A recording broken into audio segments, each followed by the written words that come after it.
सामान्य जनता पर मोंघवारीनो વધુ એક માર પેટ્રોલ 87 પૈસા અને ડીઝલ 91 પૈસા સુધી મોંઘું થયું છે। રાજકોટમાં પેટ્રોલ 99.2 અને ડીઝલ 94.95 રૂપિયા પ્રતિ લીટર પર પહોંચી ગયું। 9 દિવસમાં ત્રીજી વખત આ ભાવ વધારો થયો છે। 15 મેના રોજ પેટ્રોલ ડીઝલમાં રૂપિયા 3 વધારવામાં આવ્યા। 19 મેના રોજ પ્રતિ લીટરમાં 90 પૈસાનો વધારો કર્યો હતો।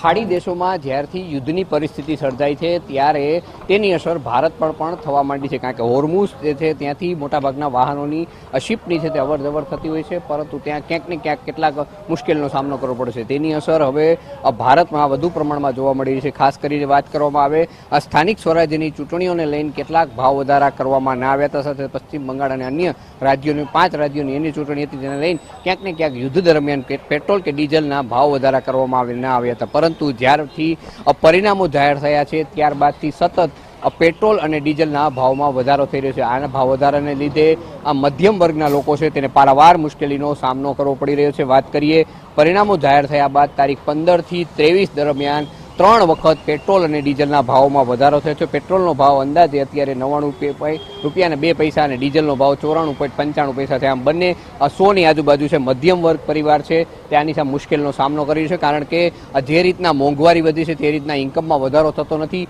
તેટલી મોંઘવારીના મારને લીધે મધ્યમ પરિવાર છે તે મુશ્કેલીનો મોટો સામનો કરી રહ્યો છે। અને સરકાર પાસે એક જ માંગ કરી રહ્યો છે કે જે જીવન જરૂરિયાત વસ્તુ હોય તેના ભાવમાં મર્યાદા રાખવી જોઈએ, તેના ભાવ સતત વધવા ન જોઈએ। સાથે સાથે જો ભાવ વધતા હોય તો તે સામે ઇન્કમમાં પણ વધારો થવો જોઈએ તેવી માંગ તે કરી રહ્યા છે। કેમેરામેન રવિ ચાવડા સાથે રવિ મોટવાણી, TV 13 રાજકોટ।